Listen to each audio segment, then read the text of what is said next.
कल्कि अवतार ये भगवान विष्णु का एक ऐसा अवतार है जो कलयुग में जल्द ही जन्म लेने वाला है।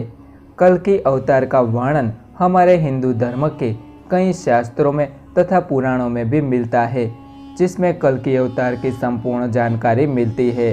तो आज के इस खास वीडियो में हम उन्हीं पुराणों के बारे में जानने वाले हैं जिसमें कल्कि अवतार का वर्णन किया गया है। तो स्वागत है आप सभी का एक बार फिर से हमारी YouTube चैनल पर। अगर आप चैनल पर पहली बार आए हैं तो चैनल को सब्सक्राइब ज़रूर करें और साथ ही बाजू वाले बेल आइकन को भी ज़रूर दबाएं ताकि आप हमारी नई वीडियो को सबसे पहले देख सकें।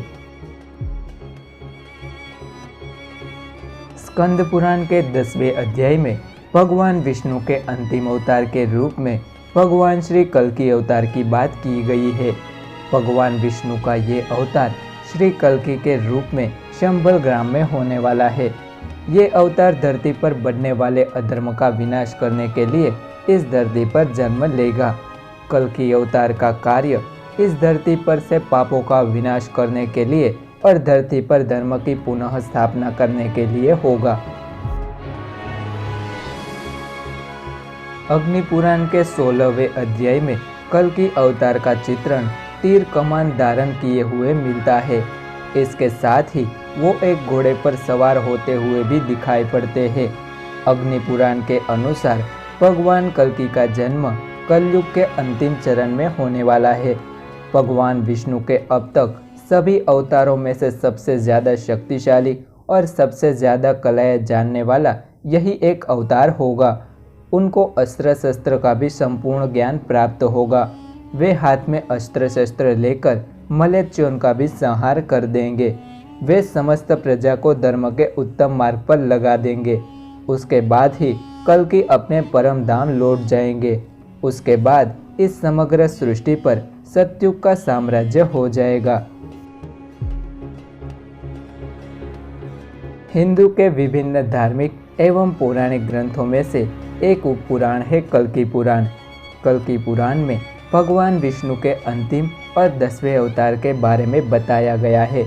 जब पृथ्वी लोक पर कलयुग का समय काल चल रहा होगा, उस समय पर धरती पर धीरे धीरे पापों का बोझ बढ़ रहा होगा। उस समय पर सभी लोग अधर्म के मार्ग पर ही चलते होंगे।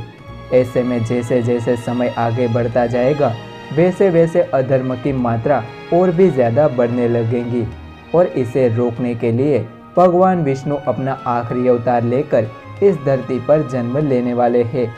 उनका जन्म विष्णुयस नामक एक तपस्वी ब्राह्मण के घर में होने वाला है। भगवान कल्कि को शिक्षा प्राप्त कराने के लिए परशुराम जी होंगे। उस समय पर धरती पर कली नाम का एक मायावी राक्षस इस धरती पर चारों तरफ तबाही मचा रहा होगा। ऐसे में उस राक्षस का अंत करने के लिए भगवान कल्कि उसके सामने आ जाएंगे। इस प्रकार से भगवान कल्कि इस धरती पर से अधर्म का विनाश कर देंगे। जब द्वापर युग का समय चल रहा था, उस समय महाभारत युद्ध के समय पर पांडव और कौरवों के बीच में भीषण युद्ध चल रहा था।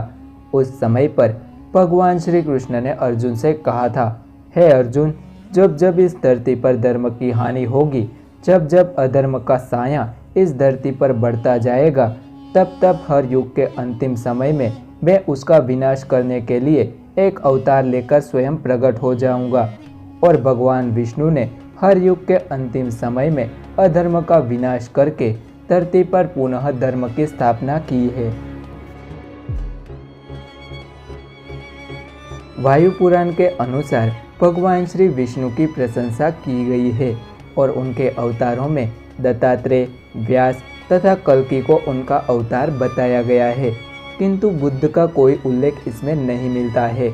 वायु पुराण के अनुसार कल्कि अवतार कलयुग में जन्म ले चुका है।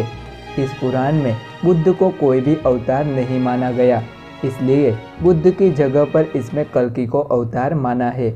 इसके अलावा मत्स्य पुराण के द्वापर और कलयुग के वर्णन में कल्कि अवतार होने का वर्णन मिलता है।